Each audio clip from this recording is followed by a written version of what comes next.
Assalamualaikum warahmatullahi wabarakatuh. Salam sejahtera bagi kita semua. Semoga kita selalu sehat dan selalu dalam keadaan bahagia. Oke, sebelum itu kami ingin memperkenalkan diri dulu. Nama saya Muhammad Rustam dan rekan saya Nadia dari program studi Magister Ilmu Komunikasi Mercu Buana, jurusan Komunikasi Corporate. Nah, di mata kuliah Komunikasi Pemasaran Strategik yang dibimbing oleh Ibu Leila Muna sebagai dosen mata kuliah, kami akan mempresentasikan hubungan dengan pemerintah atau biasa kita sebut dengan government relation. Ya, sebelum kita ngebahas lebih jauh tentang government relation, nah kita harus tahu dulu nih siapa pihak yang mempengaruhi nilai ekonomi perusahaan. Ada dua ya teman-teman ya. Yang pertama adalah konsumen dan yang kedua adalah pemerintah gitu ya. Nah, kita tahu emang konsumen itu akan mempengaruhi nilai ekonomi dari suatu perusahaan. Nah, tapi kita nggak lupa juga nih jasa pemerintah dalam suatu perusahaan itu sangat penting karena pemerintah itu yang ngebuat nih suatu regulasi dari suatu negara. Nah, kalau tidak adanya komunikasi atau interaksi bahkan hubungan dari perusahaan ke pemerintah itu akan menyulitkan suatu perusahaan itu sendiri untuk berdiri ya teman-teman ya.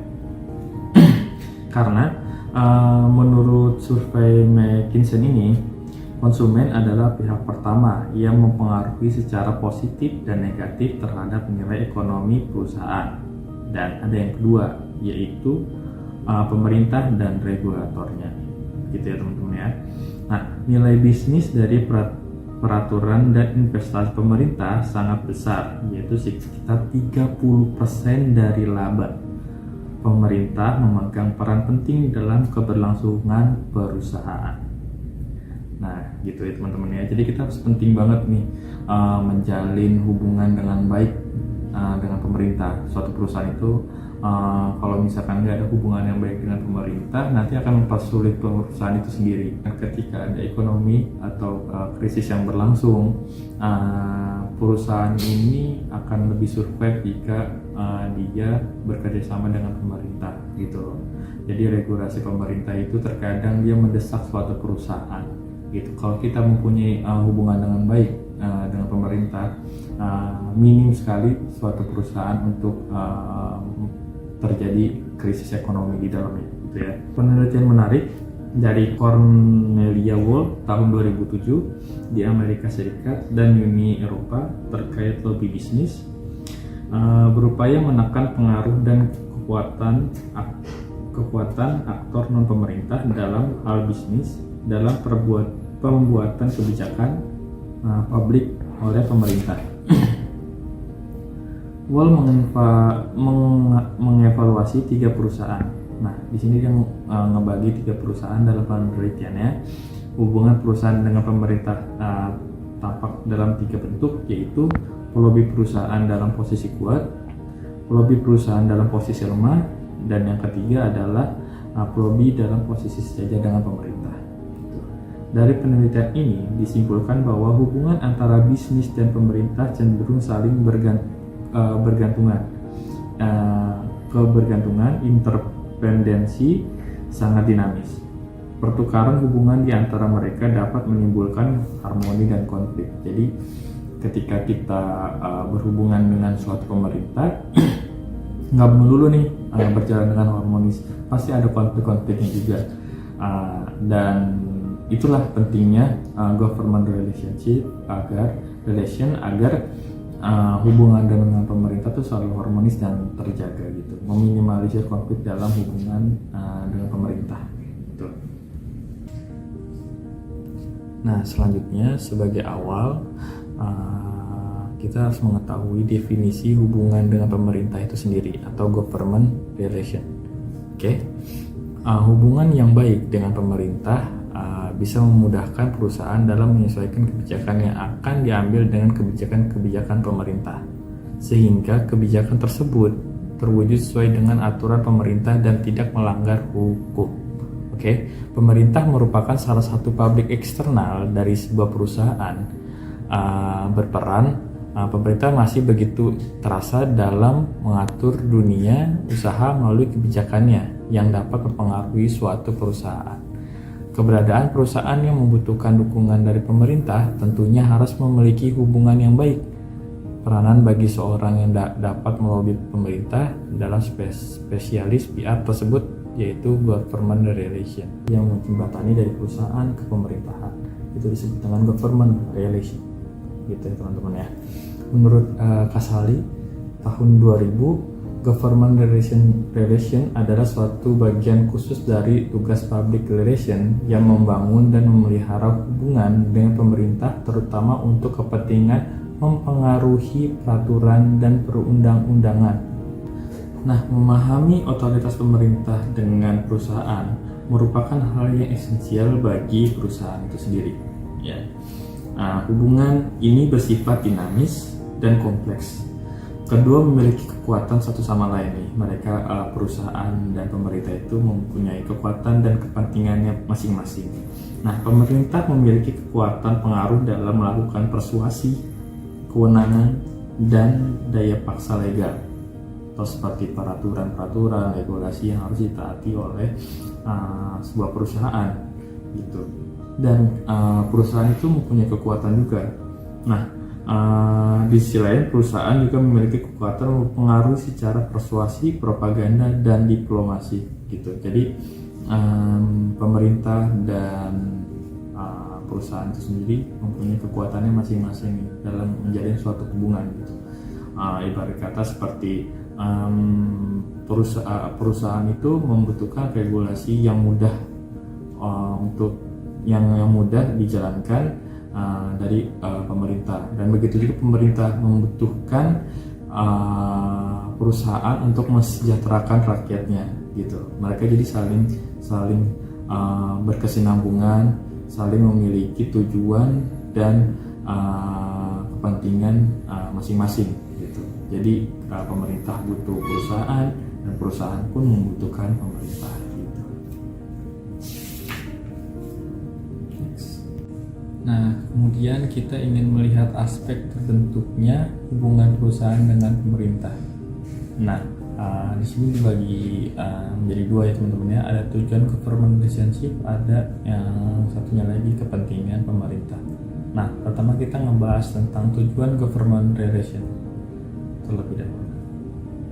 Nah, tujuan government relation menurut Casali pada tahun 2000 dia menjelaskan ada 9 poin yang menarik untuk kita ketahui ya teman-teman ya. Dan yang pertama itu meningkatkan komunikasi dengan pejabat pemerintah dan lembaga tinggi negara. Nah, ini sangat penting banget ya teman-teman ya untuk meningkatkan komunikasi dengan petinggi-petinggi negara gitu kan, agar perusahaan dapat dengan mudah berkomunikasi dengan pemerintah gitu ya, sebagai badan yang menaungi suatu perusahaan gitu. Nah, yang kedua itu ada memantau lembaga pembuat keputusan dan peraturan pada era yang mempengaruhi bidang usaha mereka.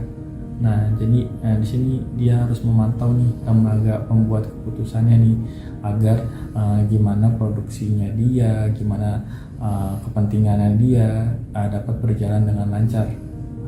Jadi dia tuh harus mendekati pembuat keputusannya itu sendiri dalam suatu pemerintahan. Nah, yang ketiga mendorong partisipasi para pemilih atau rakyat pada setiap lapisan pemerintah. Dan kemudian yang keempat mempengaruhi undang-undang yang berdampak pada ekonomi rakyat dan pelaksanaannya.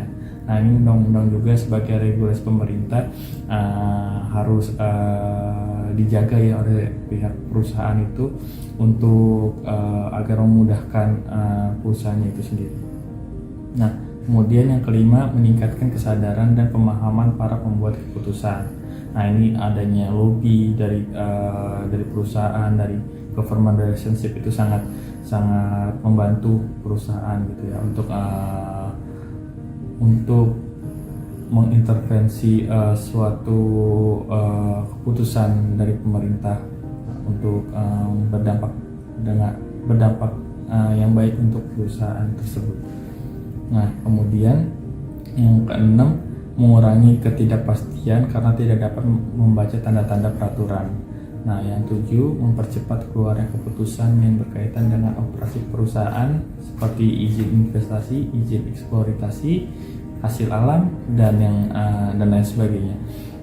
Jadi di sini mempercepat keputusan yang berkaitan dengan operasi perusahaan itu seperti perusahaan itu kan memiliki deadline atau waktu yang emang diperlukan untuk memproduksi suatu produk atau jasa yang emang perusahaan itu miliki.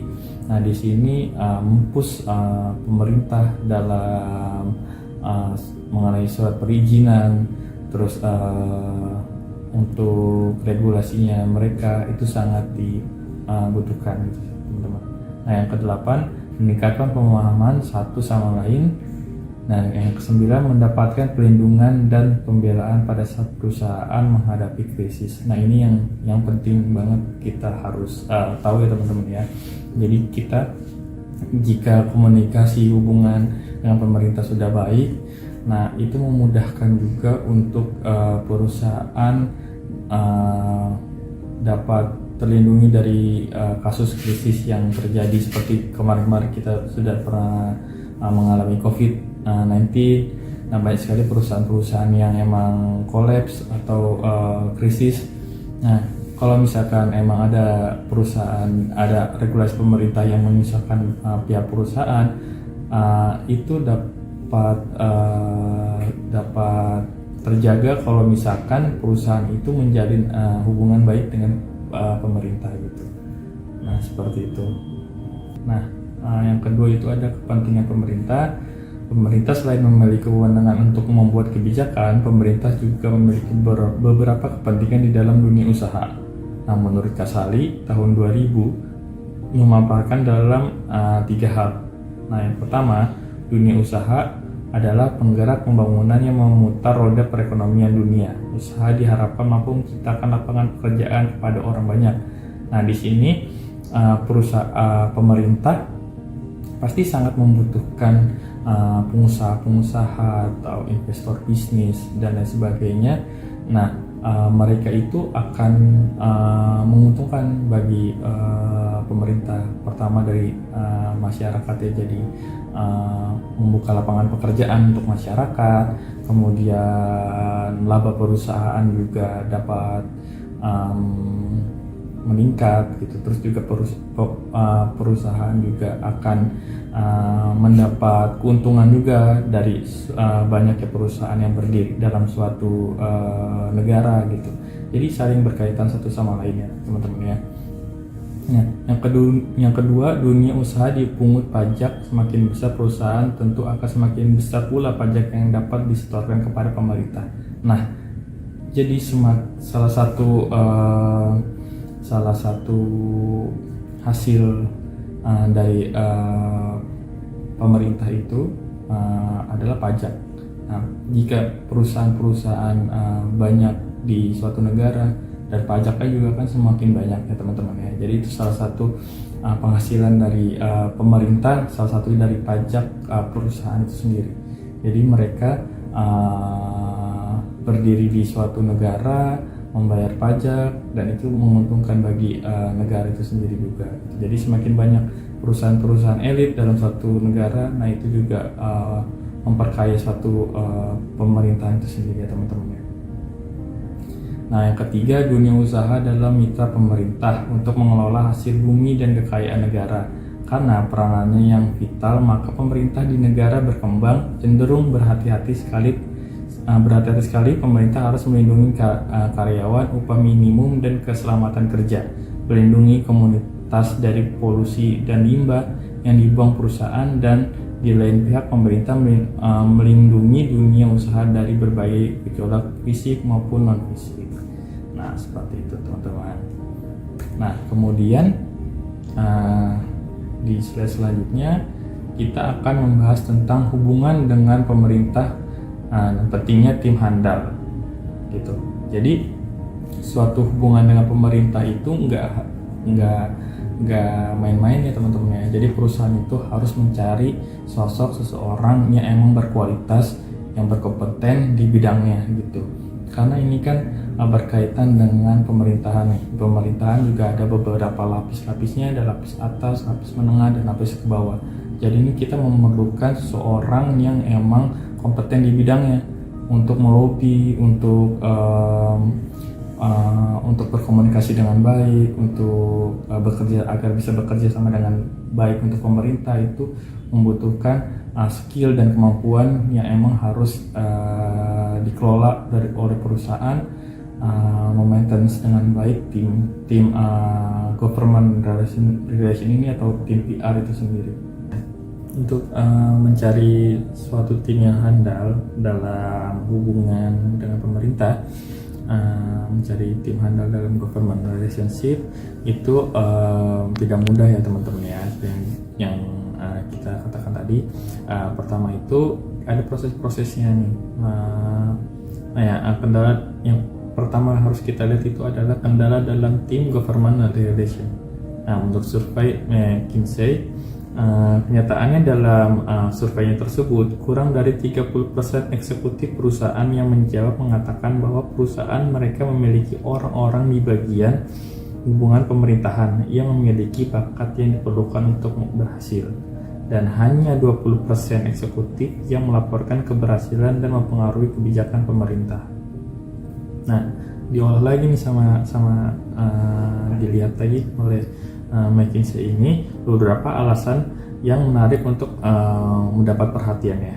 Nah, yang pertama, tim hubungan pemerintah terkubur di bawah fungsi dukungan, memiliki pengalaman terbebas dan kurangnya memahami apa yang mereka lakukan. Jadi mereka itu tidak mengerti apa yang mereka kerjakan, apa yang harusnya dilakukan untuk mempengaruhi kebijakan pemerintah. Nah, yang kedua itu mereka bekerja secara independen. Jadi mereka tuh bekerja secara sendiri-sendiri, tidak secara tim. Jadi mereka itu tidak memiliki tim yang kuat untuk mempengaruhi pemerintah. Itu. Jadi untuk menjalin komunikasinya juga kurang baik kepada pemerintah karena bersifat independen. Gitu. Kendala internal lain dari eksekutif yaitu mengidentifikasikan jumlah karyawan yang terlibat di tingkat perusahaan, bisnis, dan negara bukanlah hal yang mudah. Jadi dari kendala internal itu sendiri dari eksekutif, mengidentifikasinya itu nggak mudah karena jumlahnya yang luas dan banyak gitu lah teman-teman ya. Jadi itu salah satu sebagai kendala dari government relationship untuk menjalin hubungan dengan pemerintah. Tim kebijakan publik bekerja dalam bayang-bayang, tidak ada yang benar-benar tahu apa hasil terburuk yang mungkin terjadi. Jadi mereka tuh nggak bisa membayangin hal buruk yang terjadi itu seperti apa, atau krisis yang akan mendatang itu akan seperti apa. Mereka kurang pemahamannya dengan pemahaman dari hal tersebut gitu. Dan kemudian langkah selanjutnya adalah pendekatan dalam government relation gitu. Nah, menurut Argenti tahun 2010 menyatakan metode untuk menangani pengambilan kebijakan Amerika di Washington, yaitu dengan melibatkan sebuah staf internal personal hubungan dengan pemerintah dan para pemimpin senior yang terlibat dalam isu-isu yang mempengaruhi perusahaan untuk meningkatkan posisi perusahaan dengan indikator dilakukan dengan sejumlah pendekatan diantaranya. Pertama, pembangunan koalisi untuk mengoptimalkan kerja dan sesama perusahaan. Semisal asosiasi dengan tujuan membela sudut pandang koalisi industri, menekan kekuatan besar memiliki kemampuan mempengaruhi legislatif daripada bertindak sendirian. Nah, yang kedua, melibatkan pimpinan perusahaan atau CEO itu sendiri dalam hubungan dengan pemerintah sehingga dapat ikut dalam dialog untuk kebijakannya itu sendiri. Jadi CEO itu harus sebagai petinggi dari perusahaan ikut diskusi, ikut ambil alih dalam menjalin hubungan dengan pemerintah gitu. Lebih pada tingkat individu ditunjukkan untuk mempromosikan atau mengembangkan jalannya peraturan tertentu melalui sistem komunikasi yang terkoordinasi dengan para pembuat kebijakan utama. Jadi adanya lobby dari government relationship ini ke ke individu dari suatu pemerintahan itu sangatlah penting gitu untuk mensejahterakan perusahaannya, untuk menjaga perusahaannya gitu.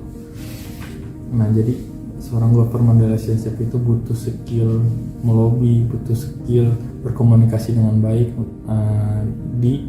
kepada individu-individu pemerintah itu. Nah, kemudian kita melihat dari kualitas professional government relation. Nah, kualitas kepribadian seorang profesional komunikasi di bidang hubungan pemerintah menurut belasan tahun 2008 itu ada beberapa poin. Di antaranya sikap integritas yang dapat diandalkan, nah, kemudian memiliki pemahaman yang mumpuni terkait bidang usaha dan kepentingan perusahaan dan pemerintah, sehingga mampu menyampaikan pesan dan isu inti serta menggali informasi yang dibutuhkan oleh korporat maupun pemerintah. Kemudian, kesabaran yang tinggi, jujur, terbuka, dan informatif, percaya diri. Kreatif dalam melakukan pendekatan maupun menjalin networking yang elegan. Kemudian, mampu menempatkan diri atas nama perusahaan dalam kementerian yang baik. Dan kemudian, kemampuan berkomunikasi antar pribadi yang efektif, mampu mendengarkan dan menyampaikan pesan perusahaan dengan tepat, tidak terkesan mengedepankan kepentingan perusahaan, melainkan merujuk pada kepentingan masyarakat atau kepentingan yang lebih luas, terutama dalam posisi isu yang bertentangan. Gitu ya teman-teman ya. Jadi itu adalah 3 hal yang harus dipahami untuk mencari suatu tim yang handal itu seperti apa. Kemudian ada regulasi pemerintah terhadap perusahaan. Jadi regulasi pemerintah terhadap perusahaan itu seperti undang-undang atau peraturan-peraturan yang dibuat oleh pemerintah untuk ditaati perusahaan ya teman-teman ya. Nah, pertumbuhan ekonomi adalah salah satu kunci penting bagi kesuksesan sebuah negara dalam mengelola perekonomiannya, khususnya di tengah iklim ekonomi yang tidak menentu seperti sekarang ini. Hal ini yang kemudian membuat perusahaan menetapkan peraturan-peraturan untuk mengawal kebijakan dalam bidang ekonomi. Nah, jadi peraturan tersebut tentunya dilakukan pada berbagai sektor pendukung ya teman-teman ya, di mana salah satunya adalah perusahaan pelaku bisnis. Terus peraturan-peraturan tersebut yang dinamakan regulasi pemerintah terhadap perusahaan bisnis. Nah, dan dapat berubah-ubah seiring berjalannya waktu serta keadaan suatu negara seperti kebijakan, politik, dan sebagainya. Jadi regulasi-regulasi pemerintah ini bisa berubah-berubah seiring berjalan waktu yang mempengaruhi kebijakan, politik, dan lain sebagainya teman-teman. Menurut Jack and Glock tahun 1998 ini, pemerintah federal, negara bagian, atau provinsi dan pemerintah setempat dapat mempengaruhi cara perusahaan beroperasi. Nah, mereka menggunakan hal-hal seperti pengendalian gaji dan harga, kemudian kerja yang sama, keamanan kesehatan di tempat kerja, cara pengurusan kredit nasabah, lokasi pembangunan pabrik, bahan kimia yang boleh dilepas ke udara, besar suara yang boleh dihasilkan, cara perusahaan memasang iklan dan jenis-jenis iklan yang boleh dipasang, hukum dan peraturan pemerintah mengubah cara perusahaan beroperasi dari hari ke hari. Jadi pentingnya di sini regulasi pemerintah untuk membatasi hal-hal yang diperbolehkan oleh perusahaan. Nah, dari regulasi pemerintah tersebut, perusahaan itu dituntut harus beradaptasi dengan regulasi pemerintah. Nah, jadi seorang government relation itu dituntut untuk mengetahui semua regulasi yang pemerintah buat untuk suatu perusahaan, gitu ya teman-teman ya.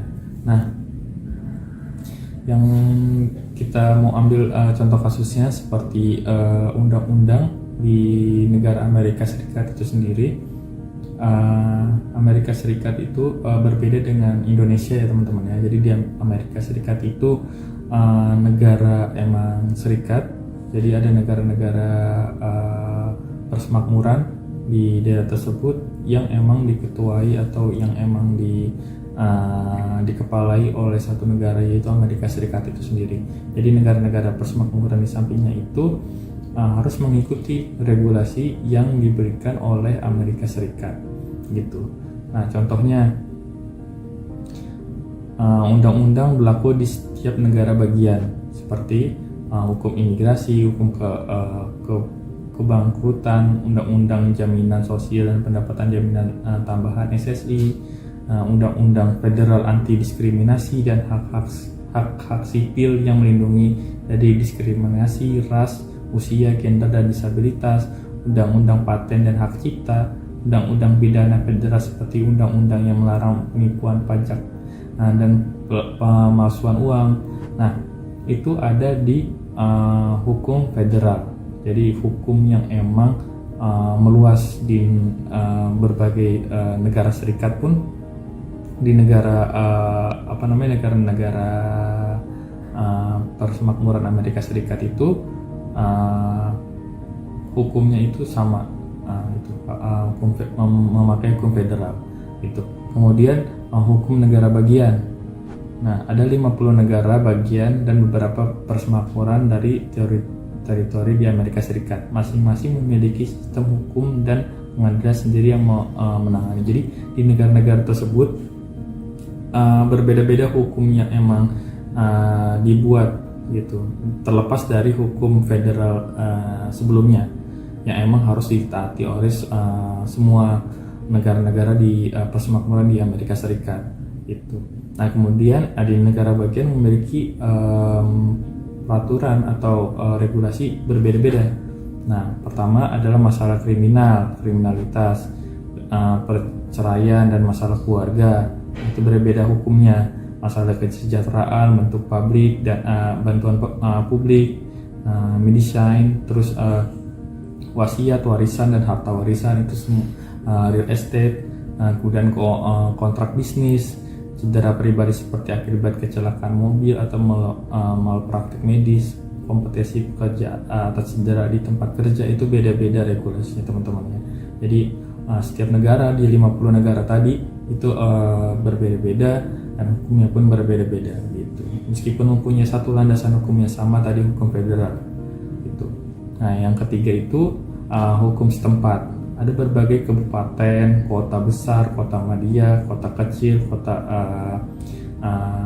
kota praja dan desa-desa bagian di sana ya, persemakmuran atau teritori. Beberapa di antaranya mempunyai sistem hukum dan pengadilan sendiri yang menangani gitu ya teman-teman ya. Yang pertama hukum sewa, zonasi, keamanan lokal. Nah, itu mereka mempunyai hukum yang berbeda-beda juga tuh.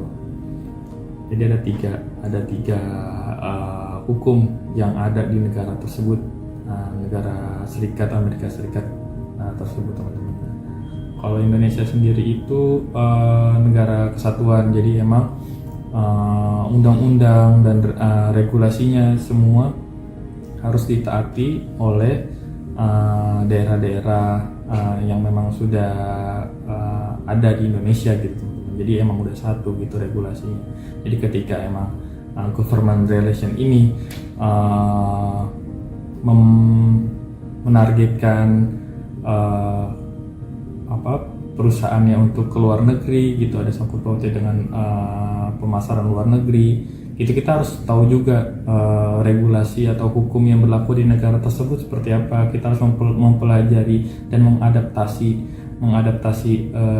regulasi pemerintah yang ada di negara tersebut atau di tempat tersebut ya teman-teman. Itu penting banget untuk diketahui sebagai government relation. Selanjutnya kita membahas tentang membina hubungan dengan pemerintah gitu. Nah, di sini membangun hubungan dengan pemerintah itu saya membagi beberapa hal penting ya teman-teman ya. Jadi menjalin hubungan dengan pemerintah itu kan, pemerintah ada beberapa step dan ada beberapa lapisan di dalam pemerintahan. Nah, si government relation ini harus terbagi juga tuh untuk mengarah ke lembaga legislatif, mengarah ke lembaga eksekutif, lembaga, dan yang terakhir adalah lembaga yudikatif. Nah, lembaga legislatif itu yang memproduksi undang-undang dan melakukan pengawasan pada eksekutif. Ya. Nah, yang kemudian lembaga eksekutif itu pelaksanaan dari undang-undang itu sendiri, dan lembaga yudikatif memastikan pelaksanaan kerja tidak menyimpang dari undang-undang serta memberikan sanksi bagi pelanggarnya. Jadi mereka itu sering berkesinambungan. Nah, si government relation ini harus berhubungan, harus berinteraksi, harus menjalin komunikasi, menjadi komunikasi yang baik dengan 3 lembaga tersebut sesuai dengan kebutuhan dari perusahaan itu sendiri. Nah, dari buku Sudiono 2015 dalam paparan presentasinya tentang lingkungan ekstern menjelaskan bahwa ada faktor luar yang dapat mempengaruhi operasional perusahaan, di mana salah satunya adalah faktor politik. Faktor ini berkaitan dengan arah dan stabilitas politik di mana perusahaan beroperasi. Faktor politik menentukan parameter legal dan regulasi yang membatasi operasi perusahaan. Ada yang bersifat melindungi dan memberikan manfaat bagi perusahaan seperti undang-undang, hak paten, subsidi pemerintah, dan hibah dana riset produk. Ada pula yang bersifat membatasi seperti perdagangan yang adil, undang-undang, program perpajakan, ketentuan upah minimum, kebijakan tentang polusi dan penetapan harga, serta batasan administratif. Nah, teman-teman, tadi kita sudah membahas beberapa topik tentang government relation. Nah, untuk materi selanjutnya ada teman saya Nadia yang akan menjelaskan terkait government relation. Assalamualaikum warahmatullahi wabarakatuh. Saya Nadia Marastika. Di sini saya akan melanjutkan presentasi dari Saudara Rustam. Untuk yang selanjutnya yaitu ada tugas hubungan pemerintah. Menurut Kasali, mengenai tugas dalam mencapai tujuan hubungan pemerintah yaitu mencakup beberapa aspek penting yang berkontribusi pada hubungan positif antara pemerintah dan perusahaan.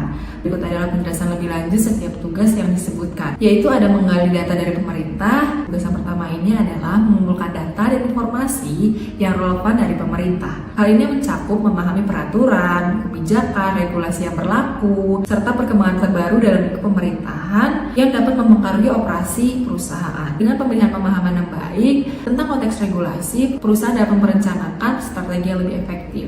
Selanjutnya yaitu ada memonitoring langkah-langkah yang telah dibuat oleh pemerintah. Tugas ini yaitu memantau langkah-langkah yang telah diambil oleh pemerintah. Ini mencakup mengikuti perkembangan kebijakan, peraturan baru, atau tindakan pemerintah yang dapat berdampak pada bisnis perusahaan.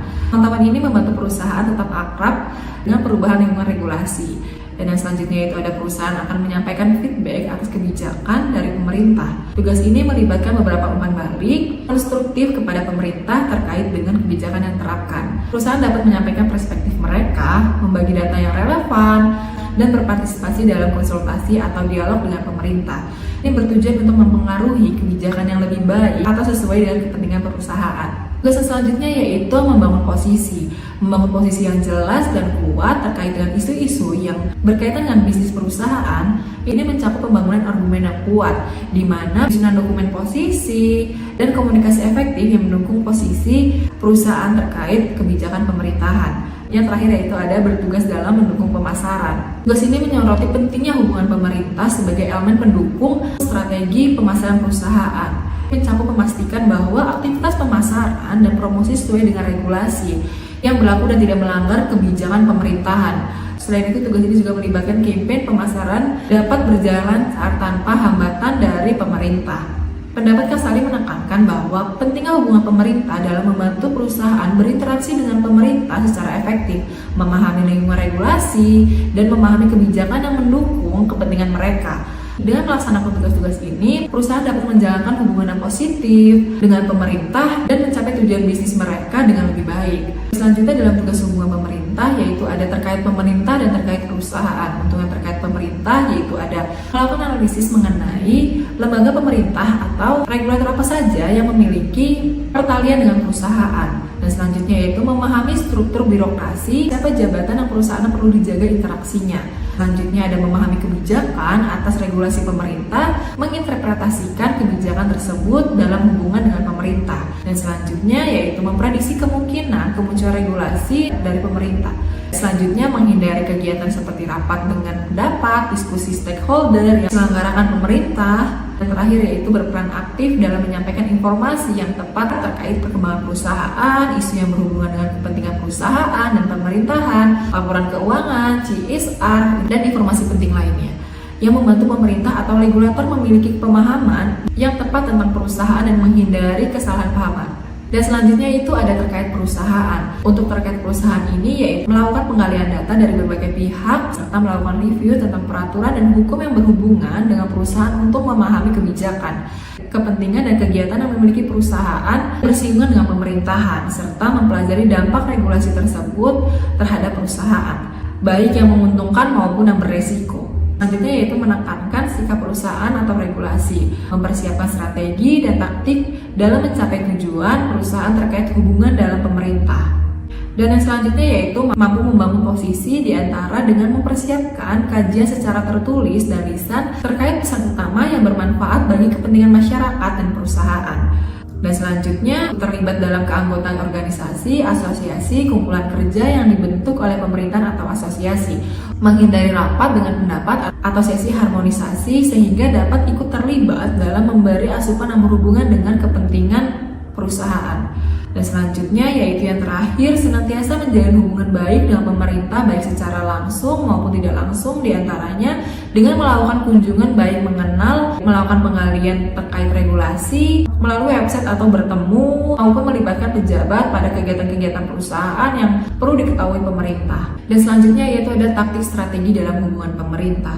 Salah satunya yaitu melobi. Hubungan dengan pemerintah tidak dapat terlepas dari kegiatan melobi dengan pemerintah. Lobby merupakan kegiatan yang dilakukan secara informal untuk mendekati pemerintah, sedangkan negosiasi merupakan kegiatan perundingan. Melobi diartikan suatu upaya pendekatan dilakukan oleh suatu pihak yang memiliki kepentingan tertentu untuk memperoleh dukungan dari pihak lain yang dianggap memiliki pengaruh atau wewenang dalam upaya mencapai tujuan yang ingin dicapai pelobi. Lobby dalam konteks hubungan pemerintah ini merujuk pada upaya yang dilakukan oleh perusahaan, organisasi, atau kelompok tertentu untuk mempengaruhi pembuatan kebijakan pemerintah, seperti anggota parlemen, pejabat pemerintah, regulator, agar mereka mengambil tindakan yang sesuai dengan kepentingan yang diwakili oleh pihak yang melobi. Dalam hubungan dengan pemerintah, perlu mengadakan dua pendekatan, yaitu secara resmi maupun secara tidak resmi. Lobby dalam hubungan pemerintah dilakukan dalam bentuk lobby langsung konvensional, contohnya mengadakan pertemuan langsung dengan pemerintah. Yang kedua yaitu ada grassroots lobbying, artinya melibatkan masyarakat atau massa untuk melakukan proses lobbying. Contohnya, memberikan argumen atau pengertian kepada pemerintah bahwa perusahaan ini memiliki hubungan atau kepentingan dengan publik atau masyarakat. Contohnya, memberikan argumen atau pengertian kepada pemerintah bahwa perusahaan ini memiliki hubungan atau kepentingan kepada publik atau masyarakat. Dan yang terakhir yaitu ada studi kasus dari hubungan pemerintah ini, yaitu pada perusahaan penerbangan pada masa pandemi COVID-19, yang dimana dalam kasus ini melibatkan kedua belah pihak, yaitu pemerintah dan perusahaan. Tentunya kita tahu bahwa pada tahun 2020 pandemi COVID-19 menghantam seluruh dunia, menghantam semua industri, salah satunya yaitu industri penerbangan, yang dimana itu merugikan banyak pihak, dan salah satunya yaitu perusahaan penerbangan, di mana permintaan untuk penerbangan internasional turun drastis karena banyak negara memperlakukan pembatasan perjalanan. Maskapai ini mengalami penurunan pendapatan yang signifikan, kehilangan ribuan pekerjaan, dan menghadapi ancaman kebangkrutan. Langkah yang diambil untuk menjalin hubungan dengan pemerintah yaitu yang pertama yaitu konsultasi rutin dengan pemerintah. Maskapai ini menjalin komunikasi rutin dengan pemerintah nasional dan pemerintah asing, tempat di mana mereka beroperasi. Mereka secara aktif berpartisipasi dalam pertemuan industri dan konsultasi dengan pejabat pemerintah untuk membahas dampak pandemi terhadap perusahaan dan industri penerbangan secara keseluruhan. Dan yang kedua yaitu mengusulkan solusi bersama. Perusahaan ini bekerjasama dengan pemerintah untuk mengusulkan solusi bersama yang dapat membantu industri penerbangan selama pandemi. Mereka mengusulkan program insentif pajak, dukungan keuangan, dan langkah-langkah lainnya yang dapat membantu maskapai dan karyawan mereka selama krisis. Selanjutnya yaitu penyediaan layanan kemanusiaan. Maskapai ini bekerjasama dengan pemerintah untuk mengangkut pelayanan medis, vaksin COVID-19, dan bantuan kemanusiaan lainnya ke berbagai negara.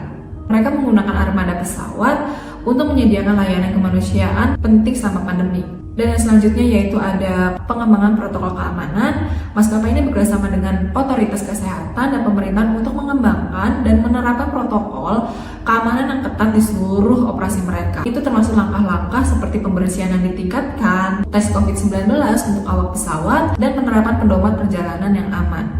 Dari hasil tersebut, hubungan antar pemerintah dan perusahaan tersebut yaitu dengan menjalin hubungan yang erat dengan pemerintah dan berpartisipasi aktif dalam upaya penanganan pandemi, maskapai ini berhasil memitigasi beberapa risiko yang dihadapi selama krisis. Mereka menerima dukungan finansial dari pemerintah dan mengurangi kerugian yang ditimbulkan oleh penurunan permintaan. Selain itu, upaya mereka dalam menyediakan layanan kemanusiaan membantu meningkatkan citra perusahaan di mata publik dan pemerintah. Melalui kerjasama dengan otoritas kesehatan, mereka juga membantu memastikan keselamatan penumpang dan awak pesawat dalam perjalanan selama pandemi. Sekian presentasi dari kami, kurang lebihnya kami mohon maaf. Jika ada pertanyaan boleh ditanyakan kepada kami. Wassalamualaikum warahmatullahi wabarakatuh.